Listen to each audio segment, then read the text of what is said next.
ಕುಬೇರ ರಂಗೋಲಿ ದೇವ್ರ ಮನೆಯಲ್ಲಿ ಮತ್ತು ತುಳಸಿ ಕಟ್ಟೆ ಹತ್ರ ಹಾಕಿ ಪೂಜೆ ಮಾಡಬೇಕು. ಮತ್ತು ಈ ಅಮಾವಾಸ್ಯೆಯಲ್ಲಿ ನಾವು ಕಳಶ ಎತ್ಬೋದಾ, ಕಳಶ ಎತ್ತಬಾರ್ದಾ, ಅದೊಂದು ಭಯ ಇದ್ದೇ ಇರುತ್ತಲ್ವ.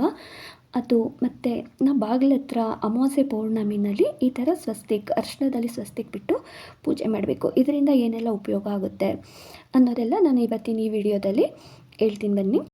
ಎಲ್ಲರಿಗೂ ನಮಸ್ಕಾರ, ರುಚಿ ಮನೆಗೆ ಸ್ವಾಗತ. ಯಾರೆಲ್ಲ ಈ ನನ್ನ ಯೂಟ್ಯೂಬ್ ಚಾನಲ್ನ ಸಬ್ಸ್ಕ್ರೈಬ್ ಮಾಡದೆ ನೋಡ್ತಾ ಇದ್ದೀರೋ ಪ್ಲೀಸ್ ಸಬ್ಸ್ಕ್ರೈಬ್ ಮಾಡ್ಕೊಳ್ಳಿ. ಹಾಗೆ ಒಂದು ಲೈಕ್ ಮಾಡಿ, ಶೇರ್ ಮಾಡಿ, ಕಮೆಂಟ್ ಮಾಡೋದನ್ನ ಮರಿಬೇಡಿ. ಇದು ಸೋಮವಾರ ಬ್ಲಾಗು. ಇವತ್ತು ಎಳ್ಳು ಅಮಾವಾಸ್ಯೆ ಅಂದರೆ ಸೋಮವತಿ ಅಮಾವಾಸ್ಯೆ. ಈ ಧನುರ್ಮಾಸದಲ್ಲಿ ಸೋಮವಾರ ಅಮಾವಾಸ್ಯೆ ಬಿದ್ದಿರೋಂದರೆ ಸೋಮವತಿ ಅಮಾವಾಸ್ಯೆ ಮತ್ತು ಎಳ್ಳು ಅಮಾವಾಸ್ಯೆ. ಇವತ್ತಿನ ದಿವಸ ನಾವು ಕಳಶ ಎಲ್ಲ ತೆಗೆದು ಪೂಜೆ ಮಾಡ್ಬೋದು. ಯಾಕಂತಂದರೆ ಈ ಅಮಾವಾಸ್ಯೆಯಲ್ಲಿ ನಾವು ಕಳಶ ತೆಗೆದು ಅಂದರೆ ರಾಹುಕಾಲಕ್ಕೆ ಮುಂಚೆ ಆಗಲಿ ಕಳಶ ಎಲ್ಲ ಎತ್ತು ನಾವು ಕ್ಲೀನಾಗಿ ಎಲ್ಲ ಸ್ವಚ್ಛಗೊಳಿಸಿ ಮತ್ತು ನಾವು ಕಳಶ ಪೂಜಿಸ್ಬೋದು.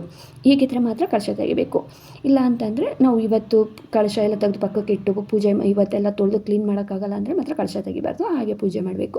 ನಾವಿವತ್ತು ಅಮಾವಾಸ್ಯೆ ದಿವಸ ಬೆಳಗ್ಗೆನೇ ಎದ್ದು ಬಾಗಿಲಿಗೆಲ್ಲ ನೀರು ಹಾಕಿ ಟಿಫನ್ ಎಲ್ಲ ಮುಗಿಸಿ ಬೇಗನೆ ದೇವ್ರ ಮನೇಲಿ ಇವತ್ತು ಅಂದರೆ ನಾವು ಓಂ ಶಕ್ತಿಗೆ ಹೋದಾಗ ನಾವು ಎಲ್ಲ ಕ್ಲೀನ್ ಮಾಡಿದ್ದು ದೇವ್ರ ಮನೇಲಿ ಒಂದು ವಾರ ಆಗೋಗಿತ್ತಲ್ವ. ಅದಕ್ಕೋಸ್ಕರ ಇವತ್ತು ಅಮಾವಾಸ್ಯೆ ದಿವಸನೇ ನಾವು ಕ್ಲೀನ್ ಮಾಡೋಣ, ಕಳಶ ತೆಗೆದು ಇವತ್ತೇ ಪ್ರತಿಷ್ಠಾಪನೆ ಮಾಡೋಣ ಅಂತ ಹೇಳಿ ಕಳಶ ಎಲ್ಲ ತೆಗೆದು ಎಲ್ಲ ಪೂಜೆ ಸಾಮಾನೆಲ್ಲ ತೊಳೆದು ಕ್ಲೀನ್ ಮಾಡಿ ಕುಬೇರ ರಂಗೋಲಿ, ಈ ಅಕ್ಕಿ ಹಿಟ್ಟಿನಿಂದ ಈ ಕುಬೇರ ರಂಗೋಲಿನ ಬಿಡಿಸಿ ನಾನು ಒಂದೊಂದು ಸತಿ ಲಕ್ಷ್ಮೀದು ಆ ರಂಗೋಲಿ ಹಾಕ್ತೀನಿ, ಒಂದೊಂದು ಸತಿ ಕುಬೇರ ರಂಗೋಲಿ ಹಾಕ್ತೀನಿ. ಇದಂತ ಹಾಕಿದ್ರೆ ಮನೆಗೆ ಎಷ್ಟೇ ಕಷ್ಟ ಎಲ್ಲ ಇತ್ತು ಅಂತಂದರೆ ಎಲ್ಲ ನಿವಾರಣೆ ಆಯ್ತೈತೆ. ಅಕ್ಕಿ ಹಿಟ್ಟಿನಿಂದ ಕುಬೇರನ ರಂಗೋಲಿ ಹಾಕಿ ಅದ್ರ ಮೇಲೆ ನಂಗೆ ಕಳಶದ್ದು ಈ ಸ್ಟ್ಯಾಂಡ್ ಇಟ್ಟು ಕಳಶ ಚೊಂಗೆ ಮತ್ತು ಅರಿಶಿನ ಕುಂಕುಮ ಮತ್ತು ಅಕ್ಷತೆ ಇದಿಷ್ಟು ಹಾಕಿ ಸ್ವಲ್ಪ ಒಂದು ಚಿಟಿಕೆ ಸಕ್ಕರೆನೂ ಹಾಕ್ಬೋದು ಹಾಕಿ ಕಳಶನ ಮತ್ತೆ ಸ್ಥಾಪನೆ ಮಾಡ್ಕೋಬೇಕು. ನಾವು ಅವತ್ತಿನ ದಿವಸನೇ ಕಳಶನ ಮತ್ತೆ ಸ್ಥಾಪನೆ ಮಾಡ್ಕೋಬೇಕು. ಈ ಕುಬೇರ ರಂಗೋಲಿ ಹಾಕೋದ್ರಂತೂ ತುಂಬಾ ಒಳ್ಳೆಯದು. ಈ ಮನೆಗೆ ಒಬ್ಬೊಬ್ರಿಗೆ ಕೈ ಒಯ್ಯತ್ತಲ್ಲ, ಎಷ್ಟೇ ಸಂಪಾದನೆ ಮಾಡ್ತಾಯಿದ್ರು ಅದು ಕೈಯಲ್ಲಿ ನಿಲ್ಲಲ್ಲ, ಆ ಥರ ಎಲ್ಲ ಇರುತ್ತಲ್ಲ. ಅದಕ್ಕೋಸ್ಕರ ನಾವು ಈಗ ಅವತ್ತಿನ ದಿವಸ ನಾವು ಈ ಥರ ರಂಗೋಲಿ ಹಾಕಿ ಅಂದರೆ ಸೋಮವಾರ ಶುಕ್ರವಾರ ಹಾಕ್ಬೋದು ಈ ರಂಗೋಲಿನ, ಕುಬೇರನ ರಂಗೋಲಿನ ತುಳಸಿ ಕಟ್ಟೆ ಹತ್ರ ಮತ್ತು ದೇವ್ರ ಮನೆಯಲ್ಲಿ. ಇವಾಗ ಕಾಯೆಲ್ಲ ಇವಾಗ ಎಲ್ಲ ಕ್ಲೀನಾಗಿಟ್ಟು ಪೂಜೆ ಮಾಡ್ತಾಯಿದ್ದೀವಿ. ಅಂದರೆ ಅಮಾವಾಸ್ಯೆ ದಿವಸನೇ ಕಳಶದಲ್ಲಿ ನಾವು ಕಾಯಿ ಎತ್ತಿ ಪೂಜೆ ಮಾಡ್ಬೋದು. ನಾವು ತುಂಬ ಜನ ಐನೋರನ್ನೆಲ್ಲ ಕೇಳಿದ್ವಿ, ಪುರೋಹಿತರನ್ನ ಕೇಳಿಕೊಂಡೇ ಈ ಥರ ಮಾಡ್ತಾ ಇರೋದು. ನಾವು ಏನು ಇದು ಮಾಡ್ತೀವಿ, ನಾವು ಫಸ್ಟ್ ಅಮಾವಾಸ್ಯೆಲೆಲ್ಲ ನಾವು ಕಳಶ ಎತ್ತಬಾರ್ದು ಅಂತಲೇ ನಾವು ಇದ್ದಿದ್ದು. ಆಮೇಲೆ ಐನೋರನ್ನ ಕೇಳಿದಾಗ ಅವತ್ತೇ ಕಳಶ ಎತ್ತಿ ನೀವು ತೊಳೆದು ಇಡ್ಬೋದು, ಪೂಜಿಸ್ಬೋದು, ಅದೆಲ್ಲ ಏನೂ ಆಗಲ್ಲ ಅಂತಲೇ ಹೇಳಿದ್ರು. ಅವ್ರು ಹೇಳಿದ್ಮೇಲೆ ನಾವು ಅವತ್ತಿನಿಂದ ನಾವು ಕಳಶನ ಎಲ್ಲ ತೆಗೆದು ಪೂಜೆ ಮಾಡೋದಕ್ಕೆ ಸ್ಟಾರ್ಟ್ ಮಾಡಿರೋದು. ಅದಕ್ಕೇನು ಹೂವು ಹಣ್ಣು ಮತ್ತು ಕಾಯಿ ಎಲ್ಲ ತೊಗೊಬರೋದಕ್ಕೆ ಅವರು ಹೊಟ್ಬಿಟ್ಟಿದ್ರು. ನಾನು ದೇವ್ರ ಮನೆಯಲ್ಲೆಲ್ಲ ಕ್ಲೀನ್ ಮಾಡ್ತಾ ಇದ್ನಲ್ಲ, ಬೇಗ ಎಲ್ಲ ಮಾಡಿ ಒಬ್ಬೊಬ್ಬರು ಒಂದೊಂದು ಕೆಲಸ ಮಾಡಿದ್ರೆ ಬೇಗ ಮುಗಿಯುತ್ತಲ್ಲ. ಹಾಗಾಗಿ ನಾನು ಇವತ್ತು ನೈವೇದ್ಯಕ್ಕೂ ಏನು ಸ್ವೀಟ್ ಮಾಡೋಕ್ಕಾಗಿಲ್ಲ. ಕಳಶದಲ್ಲೂ ಕಾಯಿ ತೆಗ್ದಿದ್ನಲ್ಲ, ಸಂಜೆ ಆಗಲಿ ಇಲ್ಲ ನ್ಯೂ ಇಯರ್ಗೆ ಹೊಸ ವರ್ಷ ದಿವಸ ಮಾಡೋಣ ಅಂದ್ಕೊಂಡು ನಂಗೆ ಅದನ್ನು ಏನೂ ಮಾಡಿಲ್ಲ. ದೇವ್ರ ನೈವೇದ್ಯಕ್ಕೆ ಇವತ್ತು ಸ್ವಲ್ಪ ಕಡಲೆಪಪ್ಪನ್ನು ಸಕ್ಕರೆನೇ ಹಾಕಿಟ್ಟೆ. ಹಣ್ಣೆಲ್ಲ ತೊಗೊಬಂದಿದ್ರಲ್ಲ, ಹಣ್ಣು ಹೇಗೂ ಇಡ್ತಾ ಇದ್ದೀವಲ್ಲ, ಹಾಗಾಗಿ ಕಡಲೆನೂ ಸ್ವಲ್ಪ ಸಕ್ಕರೆನೇ ಹಾಕಿಟ್ಟು ಪೂಜೆ ಮಾಡೋಣ. ಇನ್ನು ಓಂ ಶಕ್ತಿ ಬೇರೆ ಹೋಗಿ ಬಂದಿದ್ದು ಮಾಲೆ ಎಲ್ಲ ತೆಗೆದು ನಾವು ದೇವ್ರ ಫೋಟೋಕ್ಕೆ ಹಾಕಿದ್ವಿ. ಅದನ್ನೆಲ್ಲ ಕ್ಲೀನ್ ಮಾಡಿ ದೇವ್ರ ಮನೆ ಎಲ್ಲ ಕ್ಲೀನ್ ಮಾಡಿಕೊಂಡು ಎಲ್ಲ ಒರೆಸಿ ಇನ್ನು ಹೊಸ ವರ್ಷ ದಿವಸ ನಮ್ಮ ಕಡೆ ಎಲ್ಲ ಹೊಸ ವರ್ಷದಲ್ಲಿ ಗುಂಡಿ ಹತ್ರ ಹೋಗಿ ಪೂಜೆ ಮಾಡ್ಕೊಂಬರ್ತೀವಿ.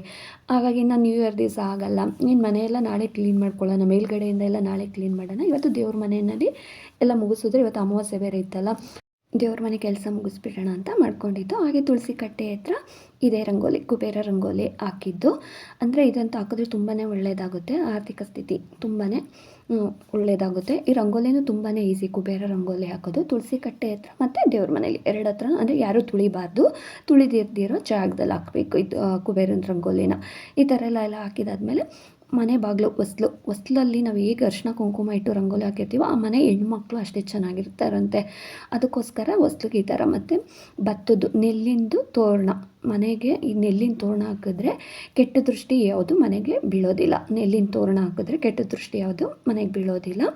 ಮತ್ತು ಮನೆ ಬಾಗಿಲ ಹತ್ರ ಮೇಲ್ಗಡೆ ಇವಾಗ ಹೊಸ್ಲು ಇರುತ್ತಲ್ಲ, ನಾವು ಈ ಥರ ಬಾಗಿಲು ಡೋರ್ ಇರುತ್ತಲ್ಲ ಅದ್ರ ಮೇಲೆ ಬಾಗಿಲಿಂದ ಸ್ವಲ್ಪ ಮೇಲ್ಗಡೆ ಈ ಥರ ಅರ್ಶಿನ ಕಲಸಿ ಅರ್ಶಿನದಲ್ಲಿ ಸ್ವಸ್ತಿಕ್ನ ಆ ಕಡೆ ಒಂದು ಈ ಕಡೆ ಒಂದು ಬಾಗಿಲು ಎಂಟ್ರೆನ್ಸ್ ಹತ್ರ ಮೇಲ್ಗಡೆ ಈ ಥರ ಸ್ವಸ್ತಿಕ್ನ ಅರ್ಶಿನದಲ್ಲಿ ಬಿಟ್ಟು ಅದಕ್ಕೆ ಸ್ವಲ್ಪ ಕುಂಕುಮ ಇಟ್ಟು ಅಂದರೆ ಇದನ್ನು ಅಮಾವಾಸ್ಯೆಯಲ್ಲಿ, ಈ ಅಮಾವಾಸ್ಯೆಯಲ್ಲಿ ನಾವು ಇಟ್ಟು ಅಂದರೆ ಮತ್ತೆ ಪೌರ್ಣಮಿನಲ್ಲಿ ಈ ಅರ್ಶಿನದ ಇದನ್ನೆಲ್ಲ ಒರೆಸಿ ಮತ್ತೆ ಇದೇ ಥರ ಅರ್ಶಿನದಲ್ಲಿ ಸ್ವಸ್ತಿಕ್ ಬಿಟ್ಟು ಕುಂಕುಮ ಇಟ್ಟು ಈ ಥರ ಮಾಡ್ತಾ ಬಂದರೆ ಮನೆಗೆ ಅಂದರೆ ಯಾವುದೇ ಒಂದು ದೃಷ್ಟಿ ಆಗಲಿ ಏನಾದರೂ ಒಂದು ನೆಗೆಟಿವ್ ಇರುತ್ತಲ್ಲ ಅದೆಲ್ಲ ಹೋಗುತ್ತೆ.